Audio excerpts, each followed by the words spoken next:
violence has no answer. You know, there's millions and millions of alternatives, but as someone, as I've said, who's been in prison, you don't emotionally mature, and the easiest emotion to go to is anger. I don't think there's really a way of winning in crime, because like you've just said, if you win and you're at the top, you just get called the grass, and if you're at the top, you got loads of people aiming for you, haven't you? So like, how much money was you earning like when you first started? Ooh, a good week to me be £7,500, and that's in, you're looking at the late 80s. So yeah, nice one for coming. Just start off by telling us like, how was your upbringing and that? So, the easiest place to start is who I am. My name is Gareth Edwards. Yeah. I'm from Anfield. I was the youngest of 5 siblings. I only actually used my real name again in possibly 2013. Until that time, I was known as Eddie. The reason I got the name Eddie was the first day we moved into our, well, where my mum and dad still live today. There was a child over the road, and my mum and dad sent me out in the street to play while we moved in to be out of harm's way, and I ended up putting the kids over the road. And the name stuck with me then, Eddie, because you used me Ed, but also because of Edwards. So in school I went to, it's now gone, I started with the last year of a school called Anfield Comprehensive. It joined with Stanley Park, it was Priory, and that's now gone. Academically, I was 6th academically for Liverpool. Oh yeah. So I was reading something about you before, and it said that like you started crime when you was 11. So like, why did you start crime really? Well, I started crime, to be fair. I had a crush on a girl, and I was shoplifting in George Henry's, cheap jewellery to impress her. And I always remember getting caught. Crime then escalated. Started experimentation with drug use, say 12, 13, smoking cannabis. Probably started dealing around the age of 14, selling bits of cannabis. Was attending time, used to go to clubs, things like the Pen and Wig, the Arlington Bar, used to go with all the football crowd. And I've watched drugs and crime change from the 70s, 80s, 90s into the 2000s. Yeah, so did you ever sell like cocaine and crack and all that? I've sold every substance. I started with cannabis, then to amphetamine at the same time, then got involved in the ecstasy. Whilst I was supplying ecstasy, there was a big club in Liverpool on Dale Street called the State. My first conviction that sent me to prison was the importation of ecstasy when it was Class B. Oh yeah. So Because sorry Jack, just there was a big influence after. There was a police officer's daughter died a couple of years after we convicted Leah Betts, and they changed ecstasy to Class A.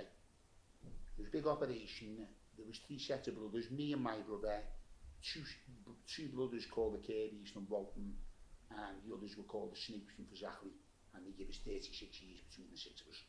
And the oldest one of us was 18, I was the youngest of 15. Why are you here today, Jack? What's your involvement with the Shells Project?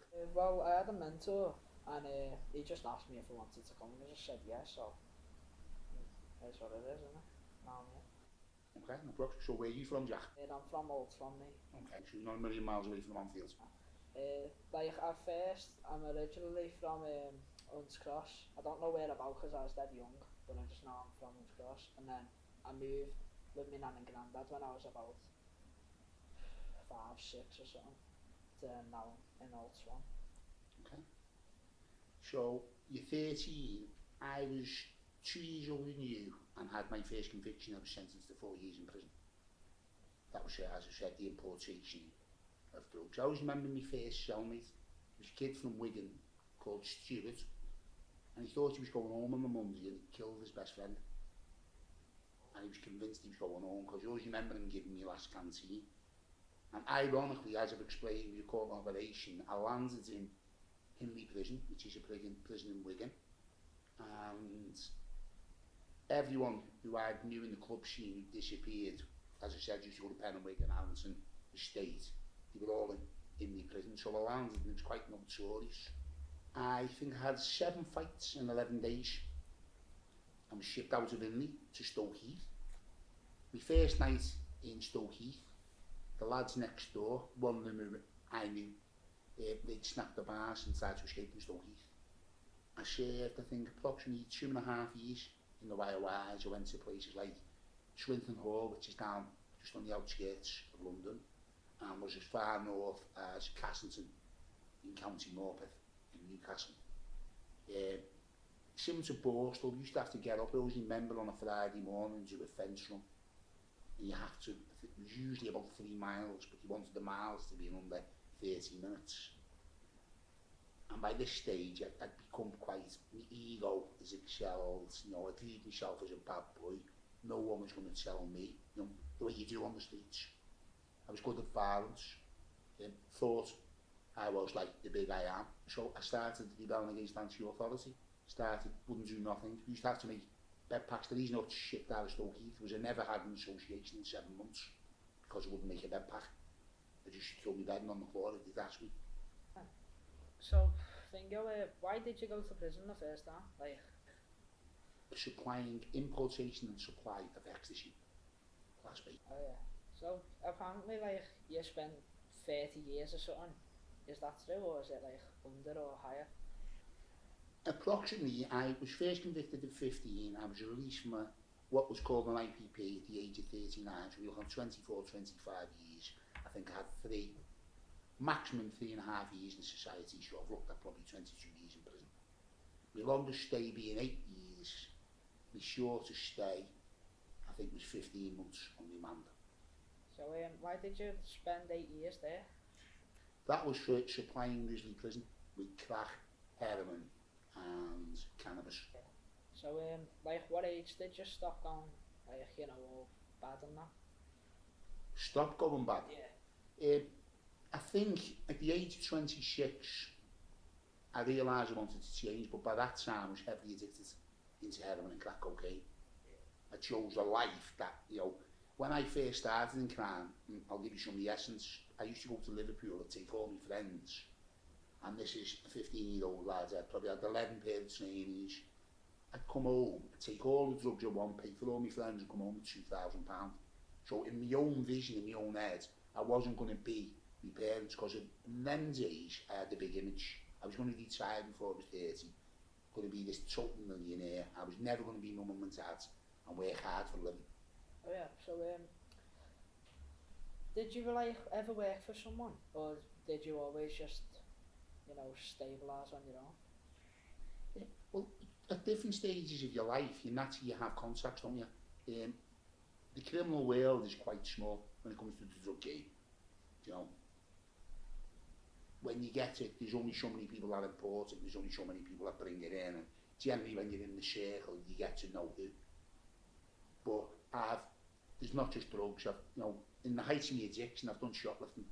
You know, I've done some really embarrassing things. When I started as a criminal, I had the moral code. You never grass, you never rob off your own.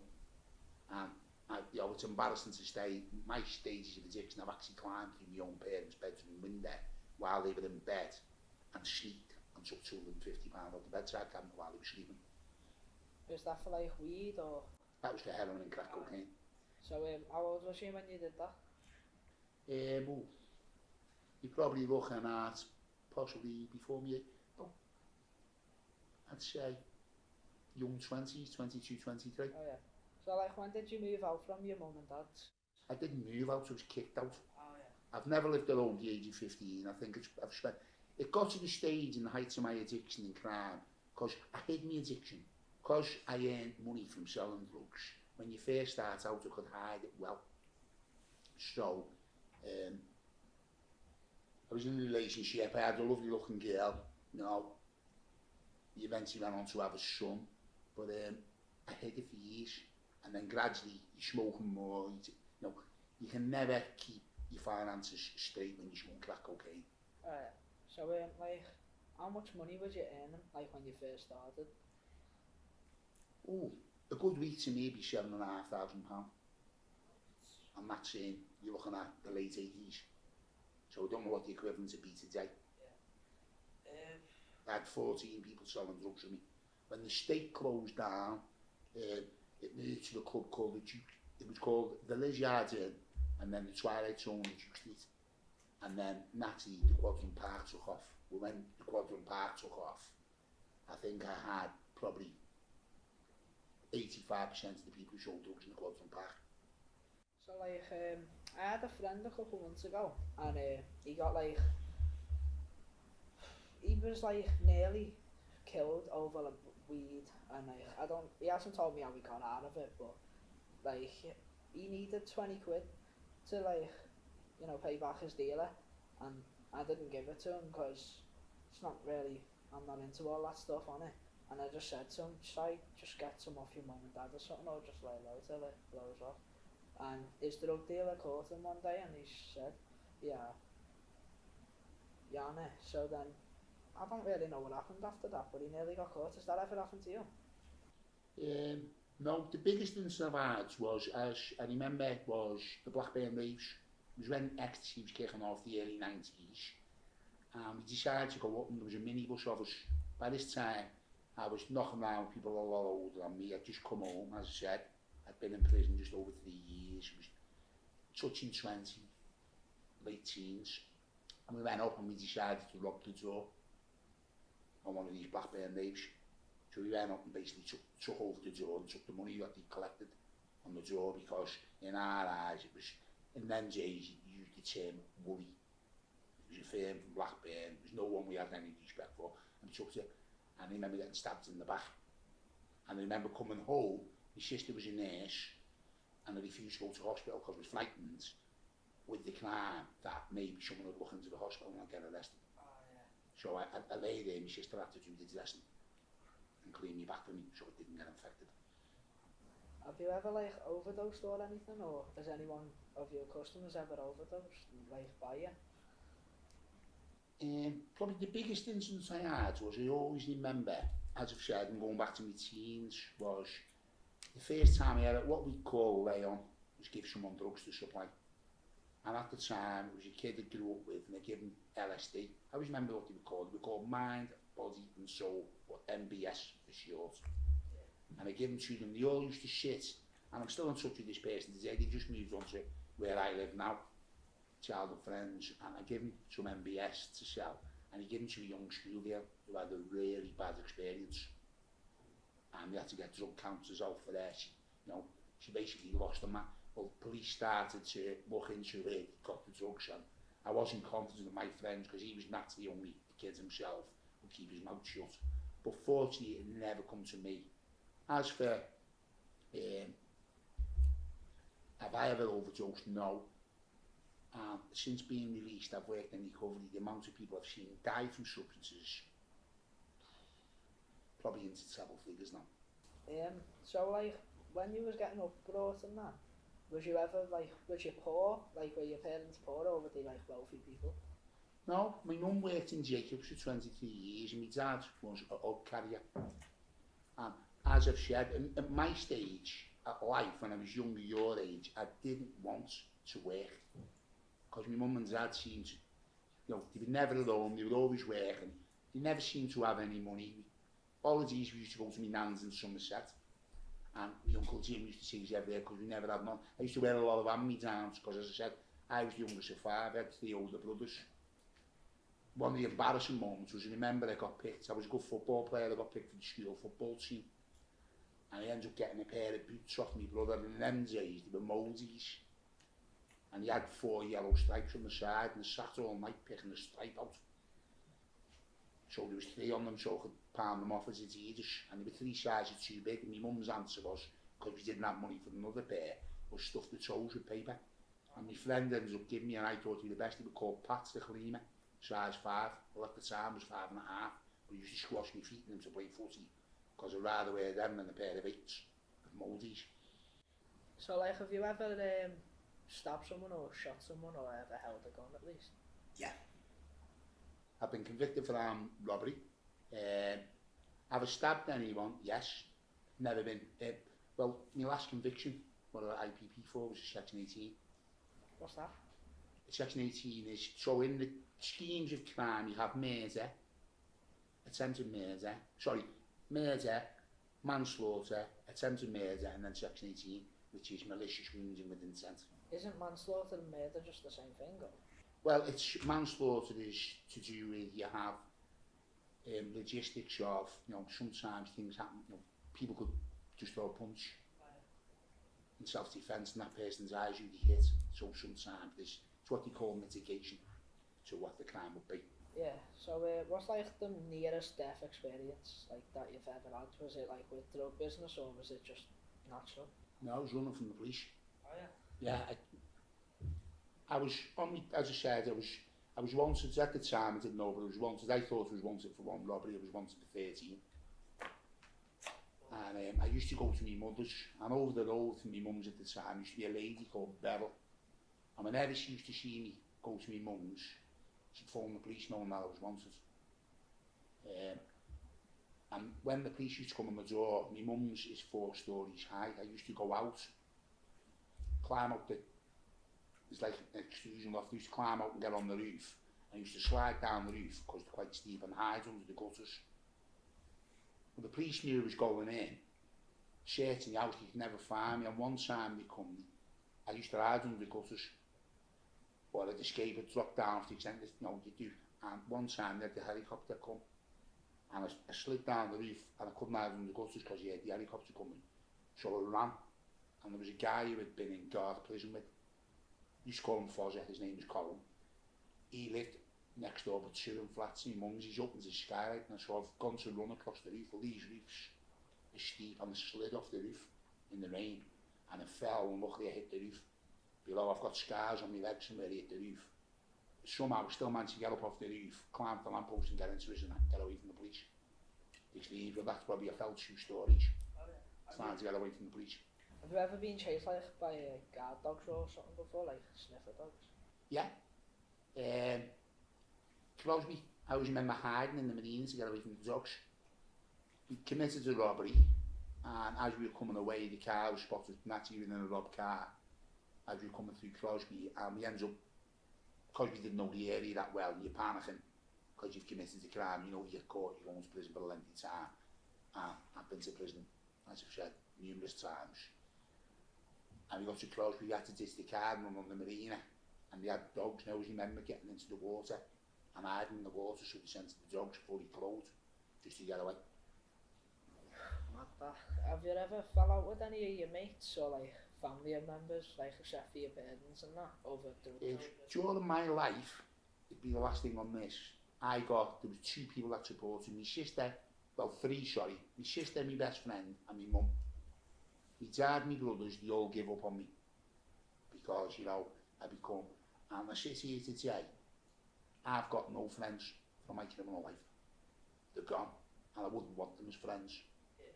Because generally it's manipulative, people have ulterior motives, it's never face value, there's no honesty, there's no integrity. Criminals, it's usually what you can use someone for. So I've got no criminal friends left today. Oh, yeah. So like, did you ever go to a unit? A unit, so what, I didn't go to, if you're talking units, it was 1997. Now before that, you used to be able to send tobacco into prisons. So say you weren't fortunate like me, as I've explained, I grew up. Never used to ask. I'd ask for money, but my mum and dad didn't have it to spare. We were fighting to keep at home, they were working. So my mum used to send me 50 grams of tobacco, because in them days you used to smoke in by post. But naturally, a lot of people in the prison used to manipulate this, and they get the tobacco filled with drugs, so there'd be things like ounces of heroin. There wouldn't be no tobacco in the pouches, they'd just be filled with heroin. Or they'd put cannabis inside the tobacco, because you get them sent, in them days they called it delivery. The prison couldn't open it, so it'd come to your cell and you'd have to open it in front of the prison officer.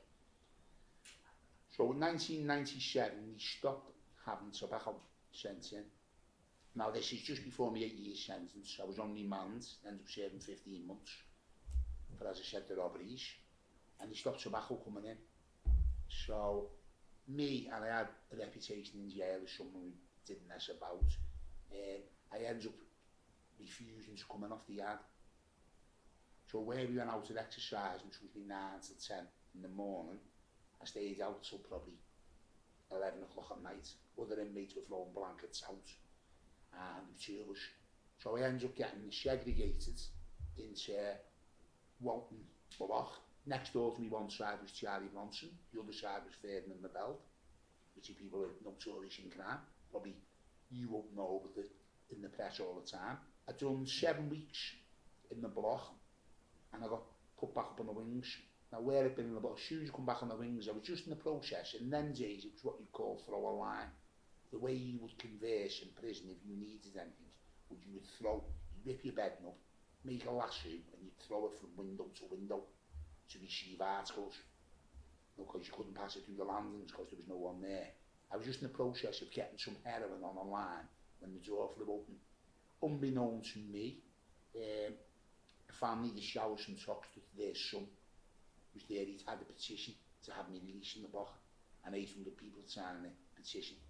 So I was took back down to the block, put in front of the #1 governor, and he stood there with these pieces of paper saying no one has this much power in my prison.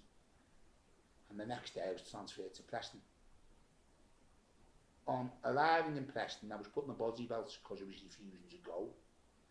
And I was accosted and confronted by a prison officer in Preston. He's probably what he was saying was, we love big tough scousers here, we'll soon sort you out. As soon as they released one arm from the body belt, I floored them. So I ended up for a charge in Warrington where I'd supplied Risley in Home House Prison, which is up in Middlesbrough. So I've been to 3 prisons on my man alone, and I ended up spending in total probably 13 months in segregation. Have you ever like escaped or attempted to escape prison or? No. Nah. Has anyone you know tried to escape prison? Yeah, as I explained, the first night in Stoke Heath, and the easiest way to explain prisons would be these categories of prisons. So you have 4 categories. A, being the most volatile and the most dangerous. And D, being the most trusted and those 2 for release. I've been through all 4 stages. What you have, or used to have in the 80s and 90s, was what was called the dispersal system. So it used to be Long Larton, Whitemore, Full Sutton, Franklin's, and it used to be Parkhurst, but it's changed name. So what they would do, they would put you in them prisons, you would be moved around them if you were volatile, or if they felt you were at risk, or you'd been in a prison too long. And I remember being in Gareth, I actually moved cell, because I'd been in the same cell for 3 years, and moved down the 10 cells down, just for the change of scenery, because it was monotonous being in the same cell for 3 years. Did you ever like speak to anyone like, did you ever become friends or like become enemies with anyone from prison? Interesting story, I was in Full Sutton, and my son was probably, he's 27, 15 years old maybe. My son was probably a little younger than you, and he was getting bullied at school. And his dad, the bully of my son, his dad was in Risley prison. I was in Full Sutton, and he used to come out every morning, and there was a man opposite me. Now, to me, I was young, early 20s, and to me he was an old man. He was probably my age now, he was touching 50. But at them days he was an old man, and he used to let on every morning. This morning I haven't come out. I mean, I've come out and I forgot to let on to him. Later on that day, he pulled a knife to my throat. I ended up managing not to get my throat cut, speaking, and the reason he'd done it was because he thought me and him had a problem because he hadn't let on to him that morning. Because when you're incarcerated for many years, one thing prison does breed is hatred. The hate farms, paranoia, victimisation, that's all it creates. Long, boring hours, so the only way you amuse yourself is basically taking the PR of someone, or violence. The only other release would be the gym, which is what I chose, and I still do today. But getting back to the story, this man who pulled the blades, when I went down, because he was only young, and then explained, because in them days, scousers used to stick together. And when I explained, the lads turned around and said, you need to go and do him. So when they say doom, it means basically throw him in, hurt him, because you can't let anyone pull a blade on you in prison, because then you become the victim. So we always remember, strange as it seemed, we sorted out getting this man and basically stamping all over his head so I wouldn't be viewed as a victim, even though I didn't want to. But I knew if I didn't, peer pressure, self-esteem, then I'd become the victim. I still remember that story today.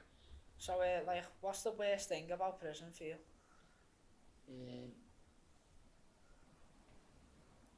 Worst thing? Interesting question.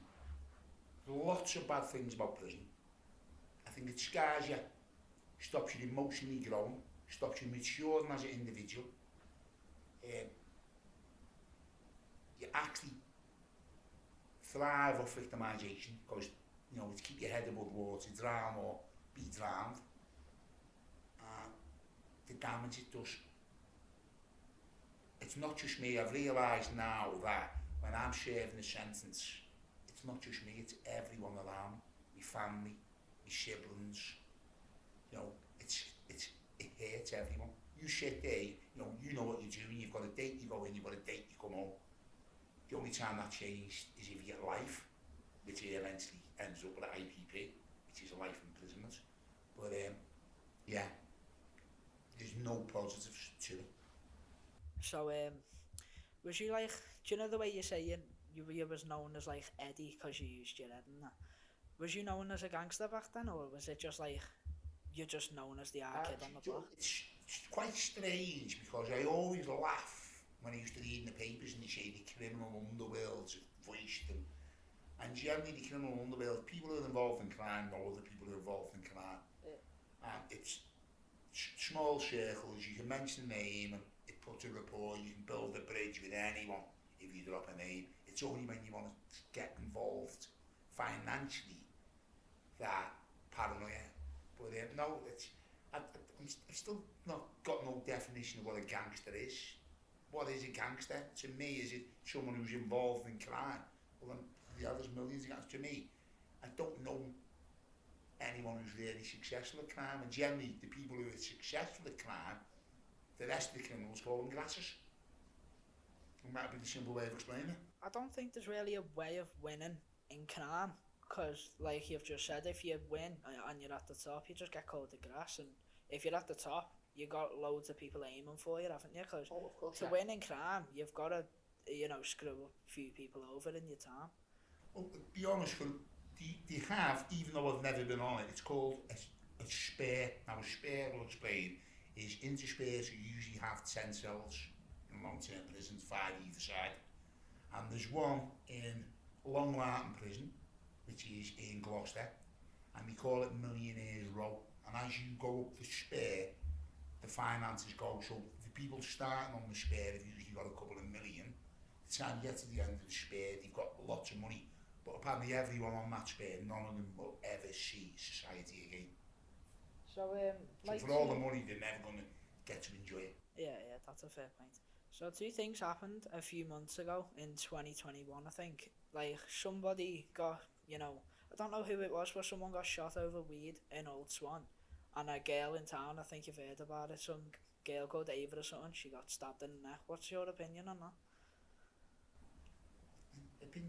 Violence has no answer. There's millions and millions of alternatives, but as someone, as I've said, who's been in prison, you don't emotionally mature, and the easiest emotion to go to is anger, because you don't understand the 23 emotions that are available. How to build rapport that way. And I still get it today. For all my years in society now, I've been home, I think it's 12 years in November this year, I still have remnants of paranoia. I have to question myself and stop my thought processes. Is this person mugging me off? Is this person, and sometimes it's learned to think, well, why am I having them thoughts? So I'm probably mentally scarred from prison. It's made me emotionally unstable. I wish I was a lot more secure in myself, because it's just not your self-esteem. I get in a room full of professionals, even though I'm comfortable with me on my own, I get uncomfortable. I get, sometimes I'm more comfortable talking to you today and I've never met yet than sometimes when I'm in a room full of people my own age, because I feel inadequate. So, like, what are you doing nowadays? Today I work in a warehouse.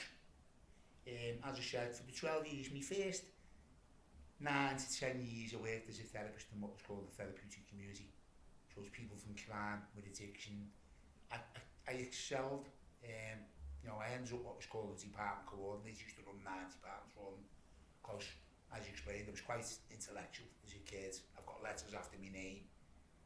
Qualified therapist today. But I started getting a little cynical, and I felt I hadn't actually moved on from prison because I was still involved all around. And the person who brought me into that field used to be a manager of what was called the therapeutic community in Gareth. So I'd never moved on. I think I needed to break the chain to move on in my own life. It served me well. Everything I've got today I've worked for, because as I've said, I'm not too bad with money. I don't want for much. Generally, I look for the finer things in life. Yeah, I think everyone does, to be honest. And it sounds like you've fixed things up and that. So I think we're gonna wrap it up there. But have you got any message for any young people out there who gonna end up how you were? So the easiest way I can explain, the lifestyle I lived, for all the money I had, there's nothing to show for it. Right? I was crying for help, and I needed help probably 10 years before I was released. But it was talked about, was never talked to. And then I was fortunate in 2006-07, I went on to a therapeutic community. And I was, by them days, was what was called, I'd been in, 8, 9 years. I was what was called a role model in the prison. I was the Jim Ordy, but I used to facilitate groups, I was doing education, and I was speaking. I always remember I was speaking on what was called the SORRY course in prison, which is a victim awareness course. And I remember the first time I spoke, it was the first time I'd ever really spoken publicly. I was speaking to a load of what we call the public as prisoners, and they were people whose family had been murdered from Liverpool, and they come in. And the easiest way I could explain it was that I felt like a prize fighter going into the ring. I had butterflies in my stomach, my mouth was dry, my palms sweating, because I was nervous. And I remember sitting and looking across the room as the public coming to the room, and the easiest way I could explain it, they looked as they come in terrified. It was like we had horns, like we were the devil. And I realised something needed to change. Because of, and I then started to understand that, I'd probably been a victim. I'd lost my way in society. And getting to understand that crime gave me nothing but misery, tortured my family, and I've probably created hundreds, if not thousands, of victims. Which, if I could rewind time, I'd love to have the knowledge I had without the crime. I was released November the 14th, with 5 days to prepare, after 14 years, 3 months and 9 days. Now, as I said, I got IPP, but I'd only had 3 weeks in society between the 8 and the IPP, so it was like an extended home leave. Since release, as I said, I've got values now. My values are, I value my family. I wouldn't say I'm loaded, but I've got money in the bank, I've got property, all from working. But the most valuable thing I've got in society now is I've got a set of drug tags above my headboard in my room, which my mother got me when I come home, and it says on them, "So proud of your son." And that means more to me than everything else, because I've built relationships with my family. My son's just been on holiday with me, and for years my son wouldn't speak to me because I was this notorious bad man, So crime gave me nothing but misery, heartache, and paranoia and distrust. Well, it was good meeting you and that. Nice one for coming to the show and that. Yeah, see you soon. Thanks for your questions, Jack. Pleasure meeting you and Summer.